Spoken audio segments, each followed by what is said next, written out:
Control Officer Perrin commencing daily reports for Johnson's Soup Company.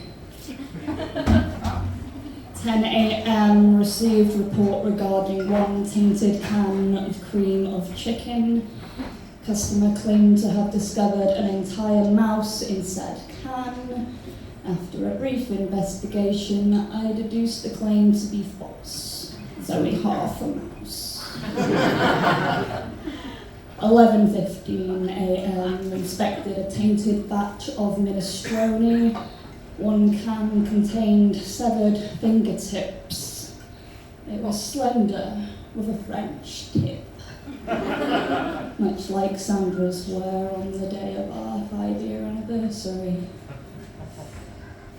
There were 2 tips in the minestrone, and as this was below the 3-finger tip cut off, I declared the batch fit for resale. 11:25 a.m. received report regarding a foreign object in one can of chicken noodle.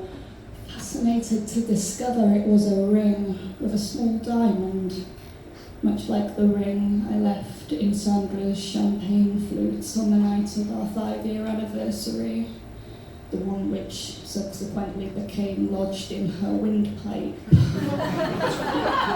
resulting in a panicked drive to A&E. She did not say yes. 12 p.m. followed up on a customer complaint re animal fragments found in soup. I informed the customer that most soups have animal fragments in. It's called meat.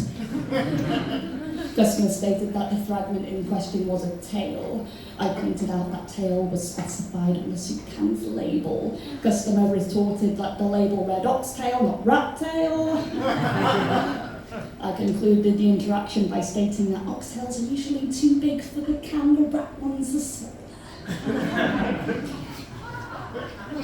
I recalled that Sandra always liked rats. The customer asked what relevance that had to the conversation, so I hung up. 12:30 p.m. attended a meeting with HR. It was angry, brief, and ultimately meaningless. This reminded me of the last night I spent with Sandra.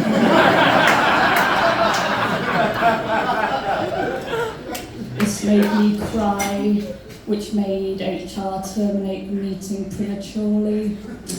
I might try this method in future HR meetings, of which I'm sure there will be many. 1 p.m. inspected a tainted batch of cream of tomato. Upon removing the lid, I saw floating on the surface all the energy and drive I had at the age of 22. Along with the endless spark of a 5-year relationship with the woman you love that you hope will last forever. Upon closer inspection, it was just mold.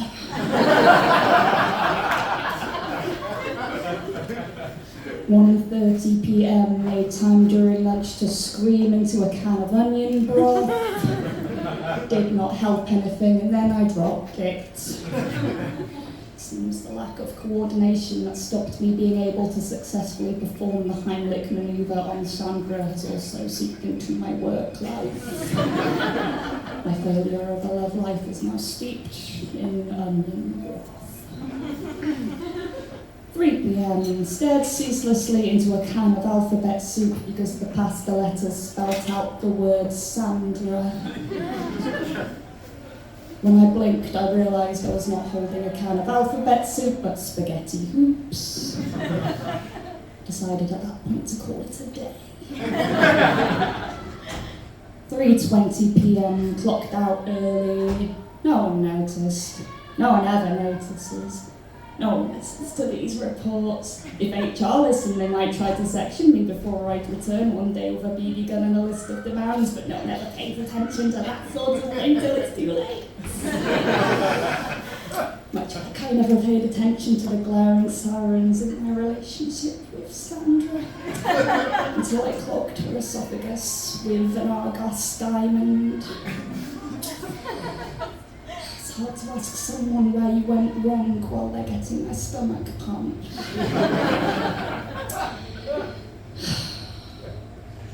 I'm going to call Sandra. Thank you.